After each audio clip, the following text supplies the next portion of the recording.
Are we all good? Hey, I left my Bible at home, so this is my Bible today. I've got all the passages all pulled up. But if you want, turn to Micah 5. We're going to do verses 1 through 6 as sort of our guiding principle for today. And what a perfect little bit for me to talk about to introduce today's sermon. You might notice, I don't do this very often, but I am wearing sports memorabilia up here today, and my daughter is as well. The last time Indiana University won the Big Ten championship outright was 1940-something, 45. My parents were not alive yet. The last time they tied, it was 1967, and my dad was in school working on his doctorate. So it's been a minute. The last time we beat Ohio State was before I was alive. So last night during the game, I was dealing with a little bit of anxiety, I would say, during the game. I was anticipatory, I was expectant, but I was a little anxious during the game. And it's silly to be anxious about a football game, but it's a good example. I was sitting on the couch with my hood up over my ears, and I was just sitting curled up in a little ball, hoping that only good things would happen. There's an unease watching IU football. It's 36 years of a relationship that's done nothing good for me until last night. So that's why I've got it on. Very exciting. Heading to California here on New Year's, so good for that. Anybody else get anxious about stuff? Yeah? I get anxious about things that are not IU football too. That's just my thing. I get nervous. I get anxious. I think through what could possibly happen about all sorts of things with my two girls. One of them starts school next year. That brings along a whole new set of anxiety. What kind of people will she hang out with? Who will her friends be? Are her teachers going to be good? I think one of her teachers is my sister next year, so hopefully it'll be good. But you worry about these things when you have kids and you send them off. I worry about remembering pay all the bills. I keep a track of all these things. I'm anxious about schoolwork, grading things. I'm anxious about whether or not we'll all have jobs next year.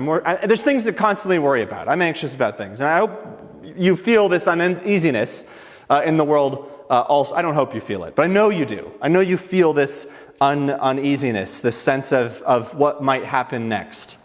Hi, my wife, everyone. Hi, everybody. It's just, we're set up different, and so there's like no way in other than walking in front of. Anyway, in such a world like this kind of tense, anxious-ridden world, where every morning you wake up and you check, what's going on in the world and how the stock market, whatever it is. It's in that time of the year that we sing and we dream and we preach about peace on earth. Isn't that just great? Wow. Are we hypocrites or what? Right? Doesn't it feel like it a little bit? We're supposed to be this peace on earth thing in this age of anxious tension, and yet we come in on Christmas and all these Advent ones and we talk about hope and peace. What does it have to do with a child being born in a stable on a still and silent night, that angels proclaim peace on earth and the Prince of Peace has come? Long ago, our reading today, prophet Micah prophesied of this coming and declaring that this child of Bethlehem would be our peace. Well, what is peace, really, before we get into Micah to know what we're talking about? It seems rather simple. How can you talk about peace if you don't really know what that means? So what is it? In terms of definitions, peace runs everywhere between tranquility or a lack of disturbance, mental health, a lack of conflict, relationships. The dictionary is trying to get to this different aspects that we assign to peace. And the Bible does speak of peace on occasion in these ways, this lack of conflict. It speaks of Israel having peace or not having peace when neighboring nations are bringing against them or not. It talks about the absence of strife is what peace is. But that's not what we have in mind when we talk about this idea of biblical peace, of what this word really means. The word peace is very common to most languages. You can think of it as treaties, times of peace, the absence of war. But the word peace refers sometimes to the absence of conflict, but it also points more specifically in Hebrew to the presence of something better in its own place. So in the Old Testament, the Hebrew word for peace, which you all know, if you just guess, you're probably right. The Hebrew word for peace is shalom. So say shalom. Shalom. That's a word. Most people know that one. They know shalom. That's the Hebrew word. And in the New Testament, the Greek word is, no one knows this one, irene. That's a good one. Say irene. There's a little r in there. It's cool? Irene. And the most basic meaning of shalom and irene is to be complete. Its sense of wholeness. As shalom is completeness. It can refer to like a stone, okay, that has been made, it's been shaped, and it has no cracks. There's no little cracks that break into this stone. It can refer to like a wall, a stone wall that's been put up, that there's no gaps and there's no like missing bricks in the wall. It refers to something that is complex, with lots of pieces, but that sits in a state of completeness, of wholeness. It's shalom. It's complete. In Job, his tents are in a state of shalom because he counted his flock and no animals were missing. And he calls his tents were in a state of shalom and peace because they're all there. It can refer to someone's well-being. Like David visited his brothers on the battlefield before the whole Goliath thing, and he asks about their shalom. The core idea is that in a life that's full of complex and moving parts and relationships and situations, when any of these are out of alignment or they're missing, your shalom is broken. Does this make sense? This is what this word is getting at, that life is no longer whole because of it, and it needs to be restored. The most basic meaning of shalom is when you use it as a verb. So to bring shalom literally means to restore something. You bring shalom and it's restored. So Solomon brings shalom to the unfinished temple when he finishes building it. An animal that accidentally damages your neighbor's field wanders over and eats the things it's not supposed to. You shalom them when you give them a repayment for what was lost when your animal ate their crops, right? It's a repayment. You take what's missing and you restore it back to wholeness. And the same goes for human relationships. In the book of Proverbs, to reconcile and heal a broken relationship is to bring shalom. When rival kingdoms make shalom in the Bible, it doesn't mean that they just stop fighting, a cessation of war. It means they start working together to complete each other and for each other's benefit. Does this make sense? So there's a little smidge of a difference. So the state of shalom is what Israel's kings were supposed to cultivate. All the lineage of David, and even after it splits, this is what they're supposed to do. This sense of completeness, of wholeness, of care, of bringing shalom to the kingdoms. And it rarely happened. So when the prophet Isaiah looks forward to the future coming king, this prince of shalom, that his reign would bring shalom that has no end, a time when God would make a covenant of shalom to his people and make all things right and heal everything that's broken. This is what we talk about with Isaiah bringing peace. Micah, like most of the prophets writing at this time, were burdened then with this question that I think we've asked and struggled and even thought of before. If you've read the Old Testament, this probably has popped in your head. And if you've lived a life, this has probably popped in your head. This question of, has God rejected me? Has God rejected Israel? Because if you remember last week, the armies are surrounding. They're about to be overtaken. The northern kingdom already been wiped out. Has God rejected these people? Is he finished with Israel? Is there actually a future for these people? So Micah is writing at the same time as Isaiah, just before, in the 8th century, just before Christ was alive, just before 8th century, long time, anyway. And Assyria has captured the northern kingdom, and the 10 tribes have been taken into captivity, and he knew this was all up to God's judgment. And so the question of Israel's future is very heavy on his mind. This question, have we been rejected? This is Micah 5, 1 through 6. I'm going to read it, and then we're going to jump around a whole lot, and then we're going to come back to it. Micah 5, 1 through 6. Marshal your troops now, city of troops, for a siege is laid against us. They will strike Israel's ruler on the cheek with the rod. But you, Bethlehem Ephraim, though you are small among the clans of Judah, out of you will come for me one who will be ruler over Israel, whose origins are from old, from ancient times. Therefore, Israel will be abandoned until the time when she who is in labor bears a son, and the rest of his brothers return to join the Israelites. He will stand and shepherd his flock in the strength of the Lord, in his majesty in the name of the Lord his God. And they will live securely, for the rest of his greatness will reach to the ends of the earth. And he will be our shalom, our peace, when the Assyrians invade our land, marching through our fortresses. When we raise against them 7 shepherds, 8 commanders who will rule the land of Assyria with the sword, the land of Nimrod with drawn sword. And he will deliver us from the Assyrians when they invade our land and march across our borders.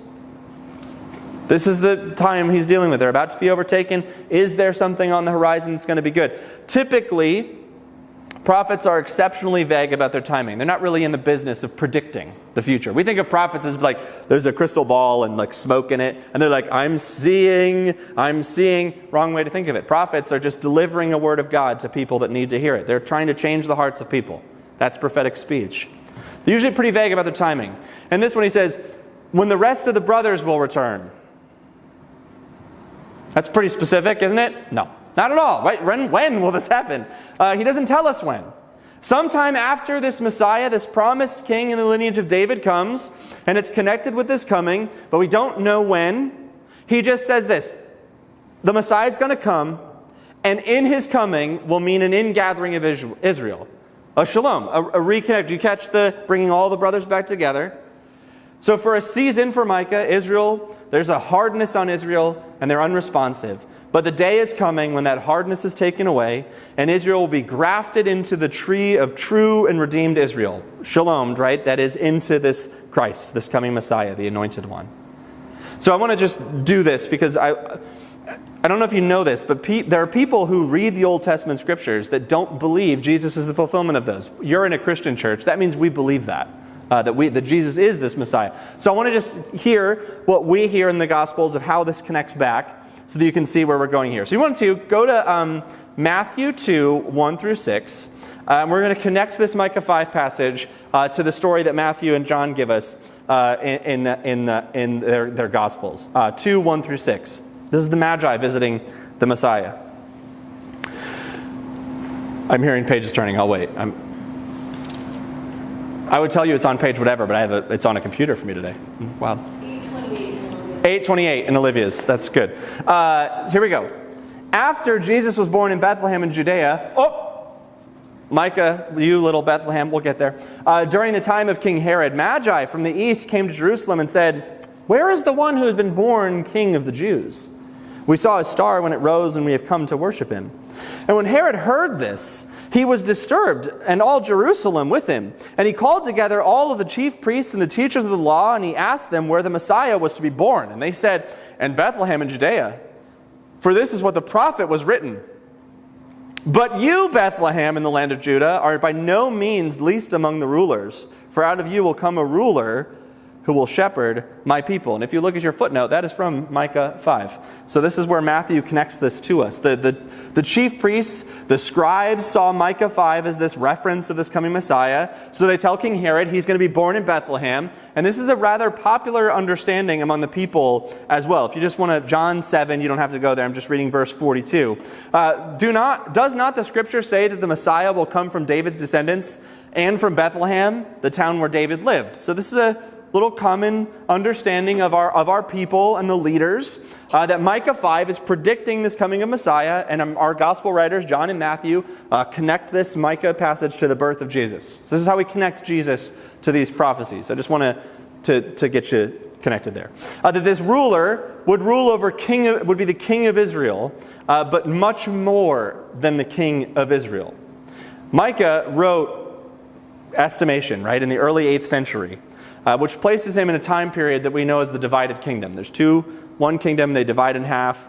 because of rebellion. This is why they don't like Samaria, because it's the capital of the northern kingdom. That's why they hate each other. Okay, and Israel and Judah split apart, and Micah is a prophet that prophesied against both of those kingdoms, against both Israel, the northern kingdom, and Judah, the southern kingdom. And he calls out their sins and tries to call them into repentance. And the overarching message of all of Micah is really simple. In the opening chapters, Israel, you have broken the covenant with God, and you need to repent. And if you don't, there will be judgment. That's the first 2 chapters of Micah. Great. Then, chapters 3 and 4, there is a hope for a glorious future restoration in God's people.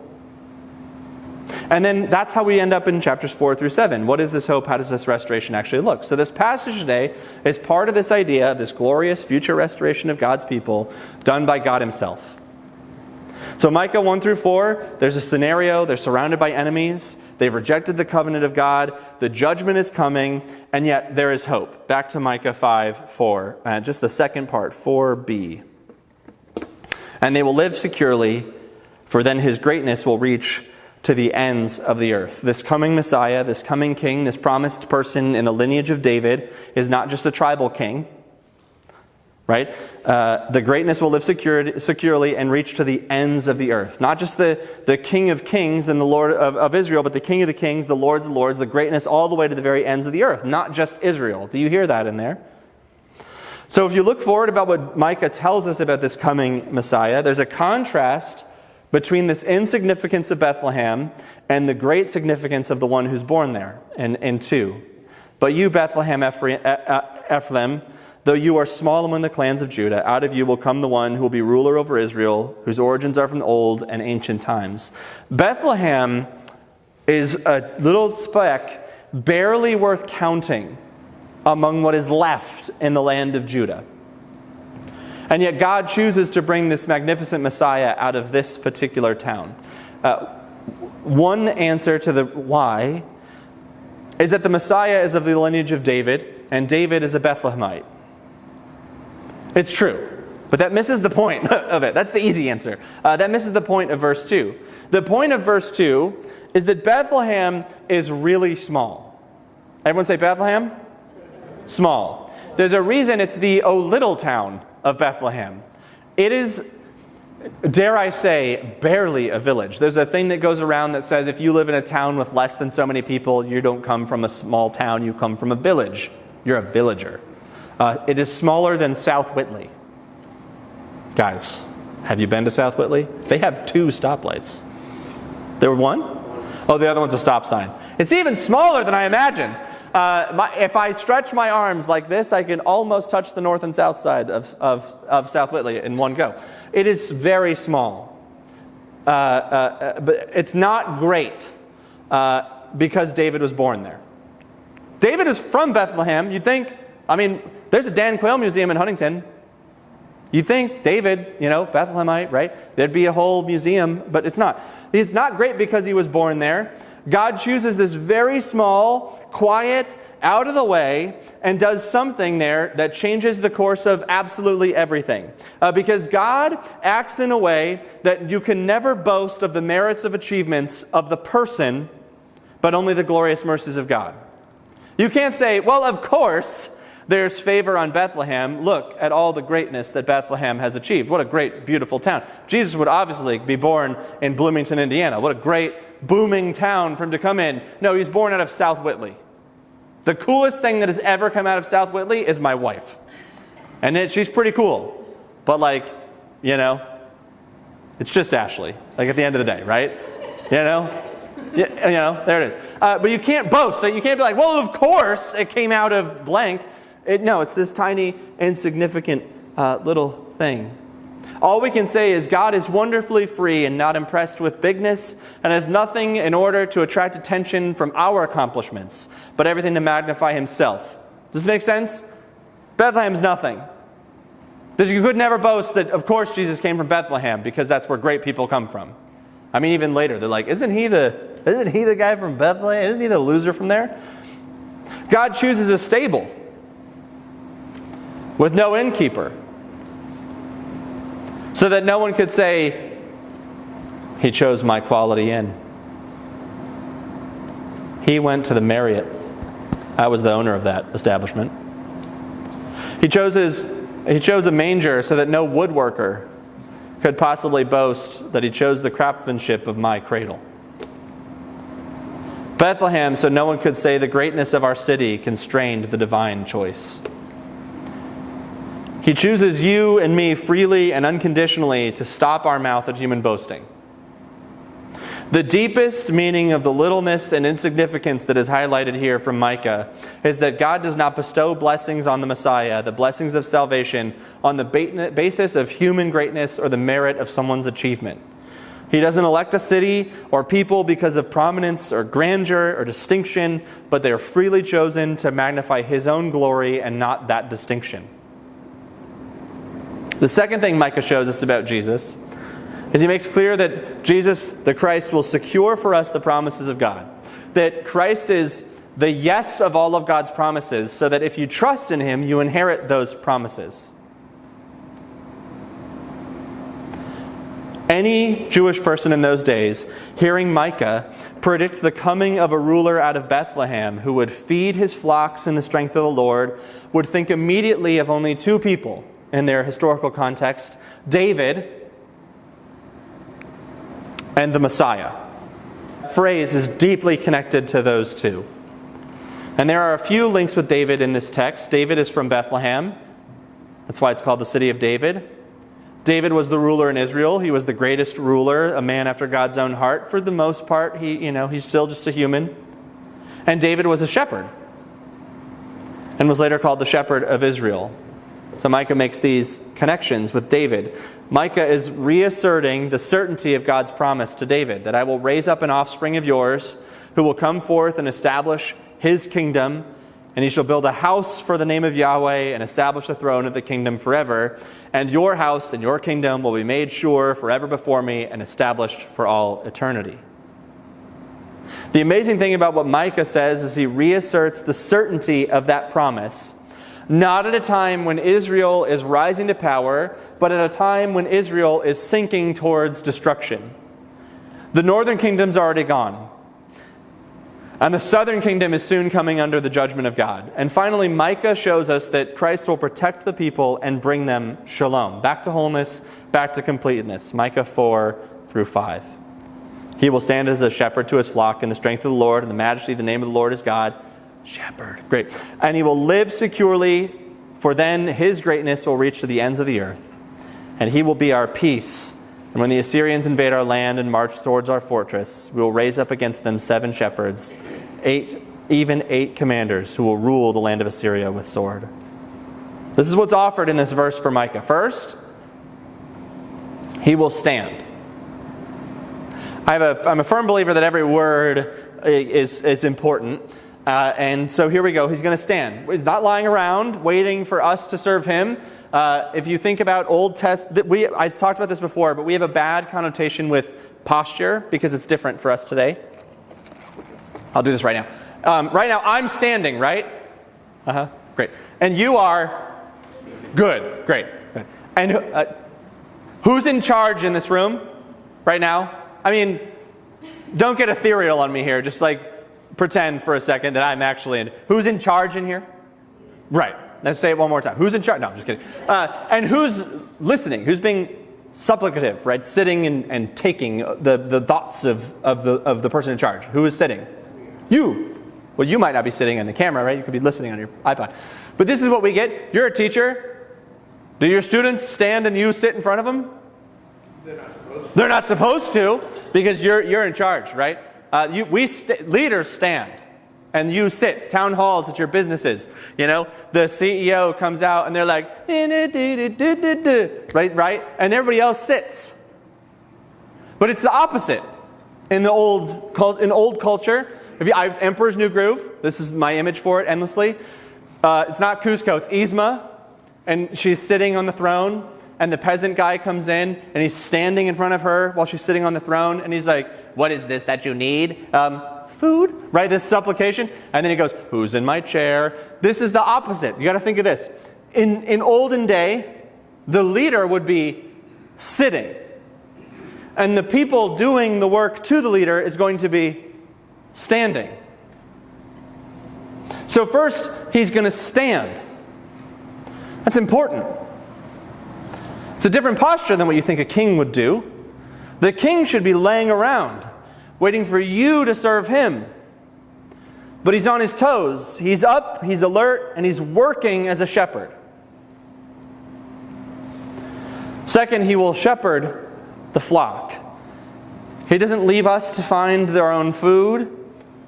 He leads us to green pastures beside still waters. There is no need unmet in Jesus Christ. This is my image for this. I listened to the bishop of the UMC, the 2 ago. Who, the worship center is named after him. No, Is that it, Mike? Yes, Mike. Bishop Mike, yes. He talked about sheep being the dumbest animal you've ever met in the whole world. If a shepherd does not work to get their sheep to the food, they will just die. They're literally the stupidest animal that has ever existed. They'll walk off cliffs if you don't watch them. They'll just nibble and go off into a river and drown themselves. They're very dumb. And so we're not going to be left to our own. We have a shepherd who's going to meet the needs of the flock. If we're being compared to sheep, not a compliment. Moving on. Good. Third, he will serve us in the strength of the Lord, the majesty of the name of the Lord. The good intentions for us won't be hindered by our lack of strength. The strength of the Lord is omnipotent strength, and therefore if you trust in Christ, that strength is on your side. Walking beside him like a trusting sheep, overcoming the obstacles of purification and of joy. And the last thing here, it's going to the great ends of the earth. There's no pockets of resistance unsubdued. The security is not threatened by a force outside of control. Every knee bows and confesses. The whole earth is filled with his glory. There is our peace. He will be our shalom. This final earthly, not only political peace that Micah already spoke about in Micah 4:3. If you want to just flip back one page to Micah 4, I want you to hear this. This is why I like having a Bible. I don't have to search stuff all the time. He will come to judge many people and will settle disputes from strong nations far and wide, and will beat their swords into plowshares and their spears into pruning hooks, and nations will no longer take up swords against other nations. This is what he's already spoken about, this idea of political peace, that this King of Kings, this Lord of Lords will return and make that a reality. The great Christmas carol is fully fulfilled. He rules the world with truth and grace and makes the nation prove the glories of his righteousness and wonders of his love. This is why the birth in the New Testament is announced at the arrival of Irene, of peace, the coming of peace. Jesus comes to offer peace to others, like when he says to his followers, my peace, my shalom, my wholeness, my completeness, I give to all of you. The apostles claimed that Jesus made peace between messed up humans and God when he dies and then rises from the dead. The idea is that he is restored to wholeness in the broken relationship between humans and our Creator. This is why Paul can say Jesus is our Irene, our peace. Our completeness has been brought back. He was the whole complete human that we were made but failed to be. And now we get that completeness as a gift, our peace, our shalom. And this means that Jesus' followers are now called to create peace, which requires humility and patience and bearing with each other in love. Becoming people of peace means participating in the life of Jesus, who reconciles all things in heaven and earth to restore peace through his death and resurrection. So peace takes a lot of work. Because it's not just about the absence of conflict like Micah tells us. True peace requires taking the broken and restoring it to whole, whether it is in ourselves, in our relationships, or somewhere else in the world. And as you get closer to Christmas, we get closer to celebrating this birth of the King, the one that delivers us, who keeps us safe, and is our Irene, our peace, our shalom, our wholeness. And while the world while the world looks in other directions for peace, the reality is that the true idea of completeness and peace and wholeness is found in Jesus alone, because he's the one who delivers us, keeps us safe, and brings it to wholeness. This is the pattern for mankind that always looks for peace where there might be just a tiny smidgen of it, but doesn't actually find it. Some people, even Christians, try to find peace through political givings. That if we just elect the right people, that every problem would be fully solved. That everything would just iron itself out after that and things would be peaceful. But consider the real reality. Every 2 or so years, somebody else takes in charge and it all still is messed up. The best political minds have failed to develop what we would call a utopia, where there's a lack of war and no lack for any person. There's just peace. The reality is that those of us that try to find our peace in politics repeatedly find themselves disappointed. This is not a Republican, Democrat, a democracy, communism, socialism, feudalism conversation. The issue is that human politics, anywhere in the world, cannot provide the peace the Bible talks about. And people looking for it to come from that will never find it. It's a modicum, it's a piece, a morsel of what we're provided through our one true King. Some people look for it in our relationships. That if you just meet the right person, you'll finally have peace. And that extends to, if we just have kids, our family will be complete. We'll have the peace of a whole family. But the reality of that is we've all been afflicted by the curse of sin, and on this side of eternity, there is no chance for any one person to be fully complete and perfect, which means every family will have moments of strife, and every relationship will have arguments and bickering and fighting. It's not whole and it's not complete. Micah 5, the one true King, whom we know to be Jesus, provides that peace, that security, that shepherding, and that direction. And it's only Him. All of these alternative ideas in which we look for peace, whether it's through substance, through politics, through relationships, will never actually provide the lasting peace we long for. True security, ultimate shepherding and direction, not found there. They're only ever a glimpse of what is possible.